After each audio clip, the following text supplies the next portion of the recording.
সোনাইর বিধায়ক আমিনুল হক লস্কর ও জেলা পশুপালন ও পশুচিকিৎসা বিভাগের উদ্যোগে ঝাঞ্ঝারবালি এমই স্কুল প্রাঙ্গণে অনুষ্ঠিত হল পশুচিকিৎসা, টিকাকরণ ও সচেতনতা শিবির।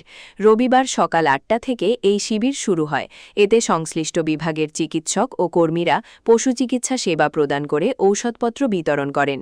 দুপুর ১১টায় এ নিয়ে আয়োজিত অনুষ্ঠানে উপস্থিত ছিলেন সোনাইর বিধায়ক আমিনুল হক লস্কর, পশুপালন ও পশুচিকিৎসা বিভাগের শিলচর জনের জয়েন্ট ডিরেক্টর ড মনোরঞ্জন সরকার, গুনঘুর আইসিডিপির অফিসার ইনচার্জ ড দীপক দাস, জেলা আধিকারিক ড বিপুল ভট্টাচার্য, সোনাই ভেটেরিনারি হাসপাতালের আধিকারিক ড লমেন সিংহ সহ অন্যান্যরা।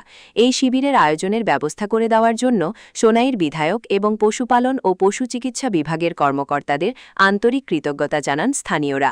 গোটা অনুষ্ঠানটি পরিচালনা করেন জেলা কিষাণ কংগ্রেসের সভাপতি বাবুল আহমেদ বড়ভূইয়া।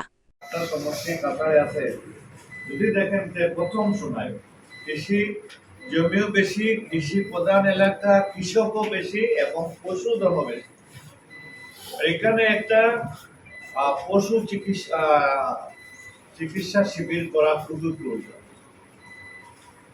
তখন আমার জয়েন্ট ডিরেক্টর সাহেব, সরকার সাহেব বলেছেন খুব ভালো প্রস্তাব, আমরা চাই এরকম একটা শিবির হোক, যে মানুষের যেগুলা পশু আছে, মহিষ হোক, গরু হোক, ছাগল হোক কিংবা গৃহপালিত পশু যেগুলা হয়, তারা অনুভব করতে পারে যে তারা গরুটা ব্যবহার হয়েছে, কিন্তু বেতনের নেওয়ার ব্যবস্থা নাই, ওই সচ্ছলতাও না থাকতে পারে। এর কারণে এটা শিবির হইলে পশুর চিকিৎসা হয়। আজকে দেখেন আমরা সবুজ জীব, আমরা মানব জাত সবচেয়ে শ্রেষ্ঠ জীব। আমরা কথা কইতে পারি, আমরা ডাক্তারের না গেলে আমরা কই যে আমরা মাথা বেদনা হইতেছে, পেটের বেদনা হইতেছে, কিন্তু পশু জীব কিন্তু তারা কথা কইতে পারে না।